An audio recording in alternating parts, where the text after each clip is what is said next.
got this super talented Red Mountain team, and you're the superstar of it. What's it like? It's fun, man. They're great. We're all hard workers. They all put in work every day, and they live for it.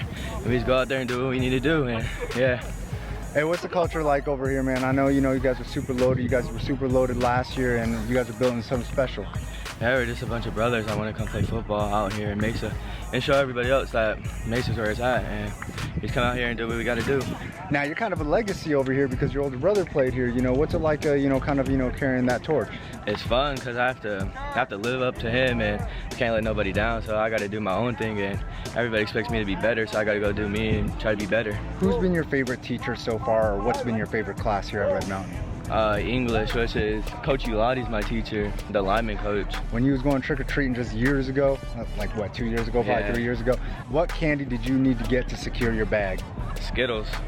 Hey, this is my guy right here for sure. This is like my brother for real. Skittles all day for all y'all that don't know. Y'all got this culture super rolling over here. 2023 kid, but you on varsity. What's it like coming down here watching your brothers play? It's exciting. I want to play with them, but it's complicated. But business first. Hey, take care of that varsity business. Yeah. But you get to watch them play on Wednesdays. What do you tell them? I just tell them just be patient. Don't try to rush into stuff. Let the game slow down for you, because that's why I had to do varsity games. It's a lot faster. I have to make it slow down. Unique opportunity where you are the first freshman ever in the history of Red Mountain to start on varsity. What's it been like for you? So it's been a lot of attention, but I'm not letting it get to me. I know what I want to accomplish, and making it varsity is the first thing I want to do. What has been the biggest challenge making that transition, jumping, all your friends and all that stuff? Just not being around my teammates, like practicing with them all the time, because I trained with them for like a couple months, and then they brought me up, so I feel like it's the hardest thing. What's your favorite class, or who's your favorite teacher? It's actually my world history class, Mr. Wayne. I have it with some of my teammates and stuff, so this is fun. I know a couple years ago you was trick-or-treating and stuff like that. Yeah. I want to know, what was your favorite candy that you needed to secure your bag? Twix. Twix is my favorite thing. My guy. Skittles, hey, that's definitely my guy. Y'all know how it goes down. I'm gonna put this out there. This is crazy. He used to do interviews with my older brother all the time. What? Who's your older brother? Chase. Oh, that's my guy. That is my brother. Being that Chase is your older brother, what kind of advice does he give you? Stay focused. Even if you blow a play, it's not the end of the world. You're gonna get to the next one. What tips, like in-game type things, does he tell you, like, when he comes and sees you? He mostly just like corrects me, and like I play receiver, so he tells me how to beat the DBs, but that's mostly how the relationship we have and how we communicate. What's it been like playing with all your peers and stuff like that? I love my guys. I love them. I'll go to war with them. I'll go to hell and back with them. What's your favorite class, or who's your favorite teacher? Shout out to Miss Hamilton, my science teacher. I love her so much. A couple years ago, you were trick-or-treating and stuff. When you secured your bag, what candy did you need to see in there? Oh, when I was little, it was the Reese's. Those got me. The little Reese's cups. Yeah. I see my man playing the Assassins game. Team's still lit, huh? Yep. I know you guys only got the one loss. What are some of the biggest challenges you guys have had this year? Biggest challenges we face as an offense, I'm gonna go offense for a little bit, is just kind of getting the ball moving early. We kind of start off late, and we start picking up second quarter, and we got to start really hitting it off, right out of the gates and keep that momentum going. You get to be a hometown hero and stuff like that, what has that meant to you? It's been amazing. It's truly a blessing from the Lord, and just I thank all these coaches and my parents. But just have the opportunity to play and kind of supporting the local community is a very nice feeling and a great opportunity. Who are some of the coaches over there at ASU that you love so much that you got to know? Yep, Coach Christensen's the O-line coach over there, and his assistant Coach Mawai, and also Coach Edwards and stuff like that.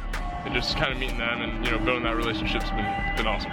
Now, in the recruiting process, like, how much did it help that these guys have so much NFL experience? Did that matter to you, or was it just I want to be with the hometown school, I want to play close to my family and stuff like that? It's definitely truly icing on the cake. Having I think it was 150 years they sent me. This whole open conversation, who should be in, who should be out. How do you think that we should be gauging these one-loss teams? That's tough. It's a new thing this year, all we have to worry about is winning the next 3 games and do our best potential, and we'll see where the dice rolls from there. Open division or not, we're still gonna kick some butt. So that's the mentality. What are you gonna major in? Yep, I want to go into the teaching. I want to be a math teacher. Hey, my guy, I was a math teacher. Just nice. For all y'all that don't know, I was a math teacher too.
End of the first quarter here at Red Mountain. Talk to me, man. Who impressed you from this Red Mountain team because they're up 14-0?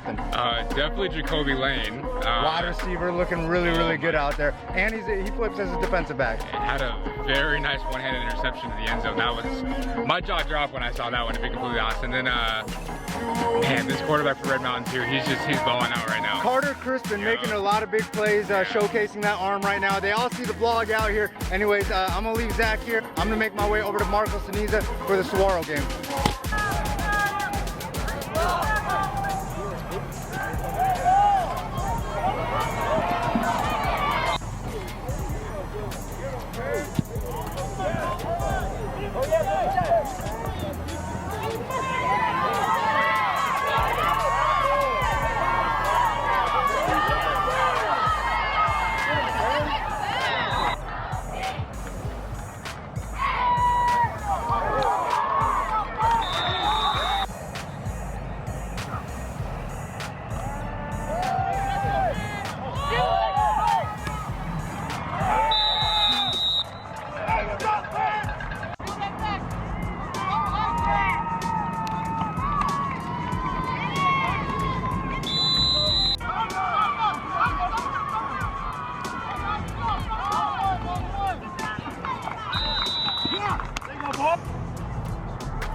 Hey, pass! Okay, Aaron. Okay. Good. Okay, Aaron. What's it like taking in the 23s? You know, it's awesome. This class is really special, and you know, they're the future of our program, and it's just awesome to be out here supporting them. And you know, they're doing really good, and they're having a great season, undefeated actually. So it's just awesome to come out here and support them. And what's been the coolest thing about being part of this program and this whole new Open 8 division? Definitely the competition, for sure, and I'm really excited for next year too. So this year we're gonna just have to come out on top, and I think we will. We got to keep working hard, and we're gonna get there. So. And is there anything that you pass on to this Derek Calderon kid? Oh, just to keep working. You know, Derek's awesome. He's got a cannon, as you can see. He's a truck, and just tell him to keep working, and he's got a bright future here. Well, I know you go hard in the classroom, so I'm curious. You know, who's your favorite teacher, or you know, what's your favorite I got to class? go with Mr. Lamb for geometry. He's a dude for sure. I love him. Awesome. All my teachers are great this year, so I'm really lucky. All right, and you know, back in the day, you know, it was like 4 or 5 years ago when you were trick-or-treating and stuff like that. I want to know, what was your favorite costume that like you ever wore? Favorite costume? Oh man, favorite costume. I probably said skeleton. I went as a yellow skeleton. The hype, it sounds all funny, about but the hype. Hey, yeah. Whatever, yellow skeletons, it works. Yeah.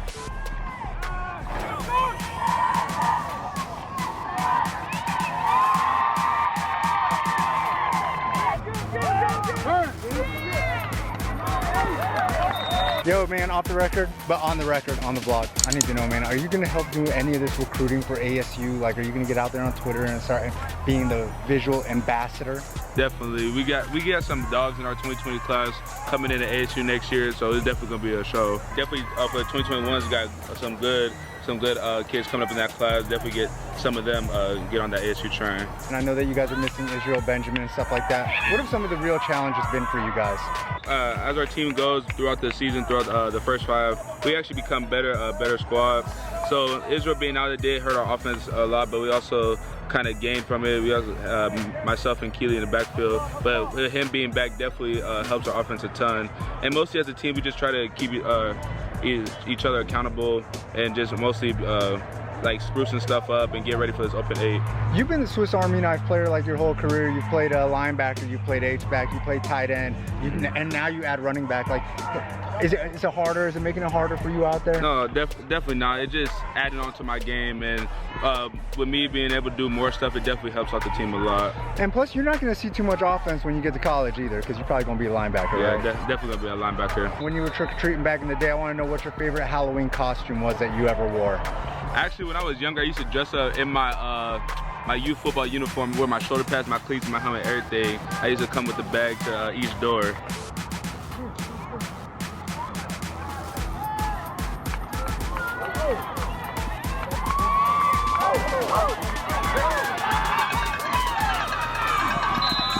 All right, man, you know, I'm curious because you've been on the other side of this. How are you keeping your kids motivated, and how are you preparing them for this Saguaro juggernaut that comes to town? Yeah, a little difficult, but it's one game, right? It's not going to make or break our season. Our goal is to, can we still get better this week, right? Greater level of execution and mindset to do it the right way and do it fast and efficiently with a great opponent that's coming in. We've been having good days of practice, and we want to continue to get better because it doesn't end with Saguaro. Talk to me about Yaquin the Dream, man. He just keeps trucking along, rolling along, piling up these yards, piling up these touchdowns. 5 touchdowns last week. How special has he been for you to coach? You know what? He is one player that runs like every play is his last play, as if he didn't know when he was going to get the ball again. He runs like that every play. Now he's a special kid. He's been a good leader for this program, and he kind of go off his lead, to be honest with you. And I'm curious about this athlete that you have, this super special athlete, Thompson. Like, talk to me a little bit about him. He was getting loose in the spring, and you know, now the season's upon us. I saw him get loose versus McClintock a little bit. What about him? We're going to try to get him more involved here down the stretch, but he definitely has some skills and a skill set that we can't duplicate. Tall kid, rangy kid, can jump out the gym and has good hands. So we're going to do our best to get him involved here down the stretch. Hey, Marco's getting playoff excited for the first time in a long time. How are you keeping the kids from getting ahead of themselves? Well, look, one game at a time. Saguaro will do that and keep you humble. You know, we want to win where our feet are, take each day as it comes. But we're definitely looking forward to see what things happen at the end of the season. All right, so any challenges this year? Hasn't been a lot of challenges. It's honestly just been learning the playbook and learning the plays and just getting a better grasp of the offense. And I feel like I've came a long way. And Tyler has just been an awesome supporter for me. And I've learned under him, which is a real blessing for me. And he's taught me a bunch of stuff that I didn't know. And he's just so encouraging. He's helped me with a bunch of stuff. So I'm glad. And what's it like being able to go through it all, you know, with Sean Miller, one of your 2022 guys? You know, it's awesome. It's awesome to go with my class. We got a really special class, and we're excited for next year. We're also excited for this year. You know, being in Tempe and stuff like that, the ASU, like, local scene, like, what are you looking forward to the most? Mostly just being able to, especially being so close to home, being able to go back home when I'm homesick, even though I'm like 10 minutes away. Also just like the culture, definitely excited for that, going to hang out with the guys on the team, and just the family-oriented, how the program is growing. It's just exciting to see. Hey, and you don't have to leave that good Mexican food that we got here in the Valley. Definitely not, I love it. Over the years, what teacher has had the most profound impact on you? Ooh. You only get to pick one. There's only one. You only get to pick one. This is your quarterback. All right. Who is it? I would say Miss Kubrick is my English teacher. She's been a blessing and made me appreciate English, although I'm horrible at it. But just kind of getting that, you know, putting that fire underneath me and getting it done. All right, hey, we're about to check out these 2023s. Who's your favorite one? Favorite one? Yeah, who's your favorite one? You only get to pick one again. One of them, man, I'm going O-lineman Jackson Giles.